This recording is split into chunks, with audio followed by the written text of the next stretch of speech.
Salut tout le monde, bienvenue dans ce nouveau podcast, c'est le D, j'espère que vous allez bien, installez-vous confortablement, prenez un petit café, pensez à liker, c'est parti. Bon, le podcast, c'est aussi fait des fois pour donner un petit peu de force, donc on est sur un hors-série. Ce soir, on a un box break qui est très intéressant d'une série qui a toute mon affection. On parle de l'édition Fossile en édition 1 sur Vogt. Il n'y a aucun partenariat, aucun placement, aucune copinerie de quoi que ce soit dans cette annonce. Je suis juste là pour donner un petit peu de la force à Pokémon. On oublie souvent un petit peu ce phénomène dans nos petites guéguerres de dire bah là il y a un truc et c'est bien, donc on peut y aller, peu importe qui le fait. Donc ce soir sur Vogt à 20h30, c'est Invest Collect qui fait ça à la Ligue du Jeu.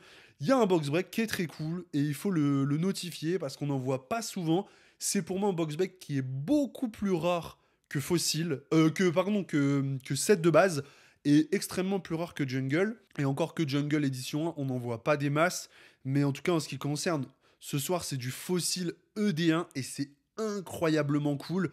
Je payerais pour voir un box break de Rocket en édition 1, mais à mon avis, c'est pas demain la veille.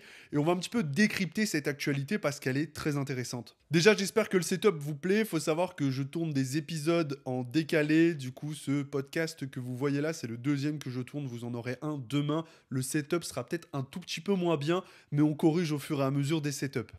Bon, du coup, l'actualité à décrypter quand il y a un box break de ce genre de display, bah déjà, c'est combien ça coûte une display comme ça. C'est la première question qu'on va se poser. Ça coûte extrêmement cher. Ça coûte entre 40 et 50 000 euros. 40 000, je dirais qu'on est sur le prix bas. 50 000, je dirais qu'on est sur le prix haut. Mais c'est actuellement ce que ça coûte. C'est-à-dire que ça coûte clairement, oui, beaucoup plus cher qu'une Jungle Edition 1. Et encore juste au-dessus, on a la display 7 de base Edition 1. Et là, pour le coup, on est très clairement beaucoup plus cher sur une Fossil édition 1. Si je dis pas de bêtises, encore une fois, toutes ces informations elles sont à confirmer. Selon les informations que moi j'ai eues, elle a été obtenue lors d'une vente aux enchères, cette display, et elle a été payée approximativement aux alentours des 50 000 euros. Alors là, la question qui va venir se poser, c'est comment c'est possible de box breaker une display comme ça et d'être rentable? Car oui, si vous box breakez une display comme ça, l'idée c'est bien sûr d'être rentable. Il faut gagner de l'argent. T'as pas sorti 50 000 euros juste pour faire un plaisir à tout le monde et faire un box break, hein, faut clairement le dire. Eh bien, c'est beaucoup plus compliqué qu'on pourrait se l'imaginer, parce que, effectivement, alors si je dis pas de bêtises, ça fait. Alors, on va faire 14, 28. Ouais, c'est ça, hein, 28. Ouais, on doit être aux alentours des 1400 euros le booster à peu près. Ça doit être ça, ça doit être à peu près 1400 euros le booster pour être rentable, 1400, 1500 de tête. Donc, sans trop m'avancer, je pense que le booster il partira pas à ce prix-là. Je vais être très clair. Je souhaite hein, qu'il parte à ce prix-là. Ce serait super cool. Ça donnerait de la force à Pokémon, au TCG. Ça encouragerait peut-être ce genre de box break plus souvent. Mais ça s'adresse à une élite. Même moi qui suis quand même, on peut le dire aujourd'hui, dans une sphère financière en termes dans le TCG élevé, je parle pas de la vie personnelle. Je roule en Clio 4, c'est ma première voiture. J'ai un petit appart, j'ai 600 euros de loyer. Enfin, voilà, je parle pas du tout de la vie IRL, je parle vraiment en termes de TCG. J'estime être dans une sphère plus élevée que la moyenne. La moyenne, ils peuvent, on va dire, se faire un plaisir qui est d'une display par mois et encore. Donc, clairement, je suis au-dessus de ce stade-là. C'est pas de la prétention, c'est pour vous situer. Et pour moi, acheter un booster dans ces prix-là, c'est vraiment inenvisageable. Je vous le dis franchement. Et de l'ouvrir. Et franchement, j'adore cette édition. Je tenterais ma chance, si je le pouvais, pour un Dracolos édition 1 fossile sortie de booster.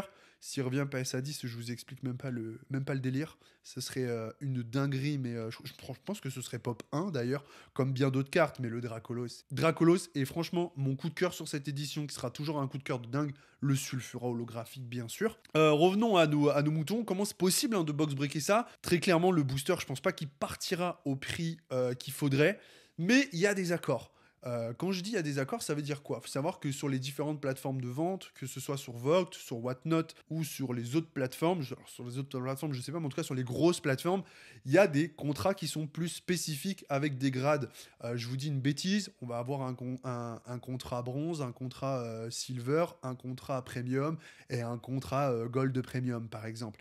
Et typiquement, ils l'avaient déjà annoncé à Invest Collect, ils ont un gros contrat, un gros partenariat avec Vogt qui les accompagne.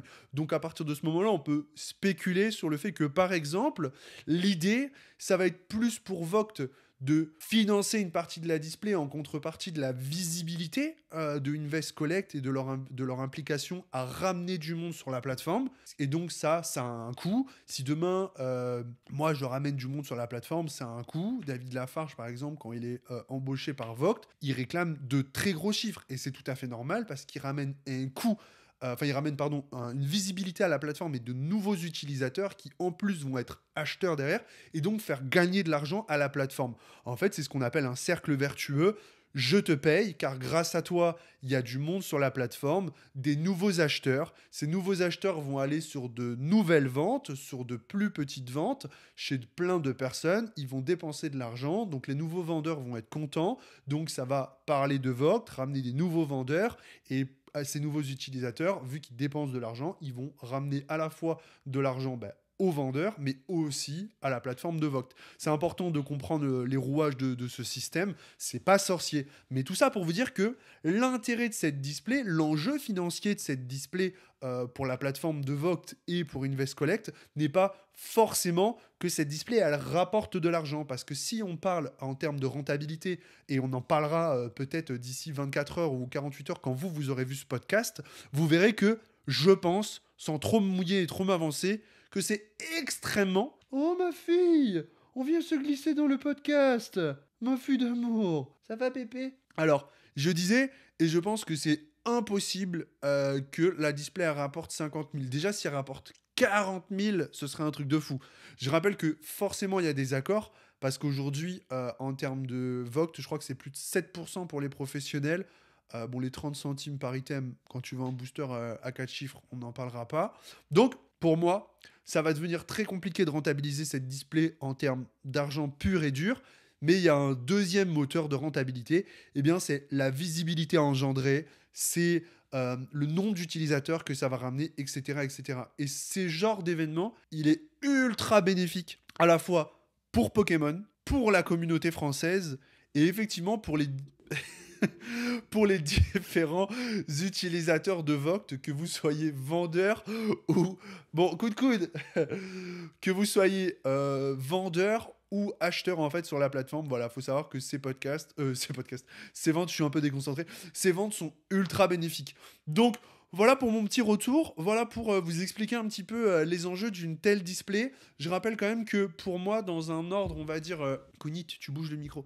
Dans un ordre de classement, si je devais classer les displays Wizard, je vais dire... Non, attends, c'est un fifi. Je vais dire Wizard, mais c'est pas Wizard, mais on va dire Jungle. On va être aux alentours en ED1 aujourd'hui, je pense, Je vais dire 20 000. Je pense que je m'avance pas trop. Je pense qu'on est sur une moyenne. 20 000, on a la display Jungle ED1. 35 000, on a la display set de base ED1 actuellement. Honnêtement, 40 c'est trop. 47. 35 000, on a la ED1 set de base. 45 000, fossile ED1. Et alors là, la requête, franchement, je vais pas me prononcer sur un tarif parce que j'ai même pas la connaissance de vous dire elle est pop combien cette display? Est-ce qu'il y en a encore beaucoup? Est-ce qu'on en... J'ai même pas souvenir d'en avoir vu, pour être honnête, en français. Je n'ai vu passer en anglais, en US, mais en français, j'en ai pas vu. Donc, franchement, honnêtement, si une requête, je pense que c'est même inestimable. Ce serait peut-être, je sais pas, je dis une bêtise, mais... Parce que là, on parle même pas de la valeur du booster, on parle de l'item, en fait, littéralement. L'item serait peut-être aux alentours des 75-80 000, ça me paraîtrait même pas déconner. C'est peut-être un peu ouf de dire ça, mais... donc voilà, pour ces, on va dire, les 4 sets les plus emblématiques, les plus connus. Après, on part sur Néo. Néo, c'est vraiment plus spécifique, plus connaisseur, etc. Donc, voilà pour ce petit podcast. J'espère qu'il vous aura aiguillé, qu'il vous aura informé. C'est un petit hors-série. Il a pour but de vous informer, donner un peu de force pour un event Pokémon qui est quand même très prolifique pour la communauté, donc c'est bien de le souligner. Et j'espère que ça vous aura fait plaisir. Encore une fois, aucun partenariat, aucune machin, ceci, cela. Aujourd'hui, j'ai un contrat avec Vogue des plus basiques, c'est juste un contrat d'exclusivité où je live pas ailleurs, c'est tout. Voilà, pour ceux qui se posent la question. J'espère que ça marchera bien, ce serait cool, et je serai probablement là si j'ai rien d'autre de prévu pour checker ça, donc on se retrouvera probablement dans le chat. Merci à tous, je vous attends l'espace des commentaires, c'était Laïka pour la communauté, pour la chaîne YouTube. Peace.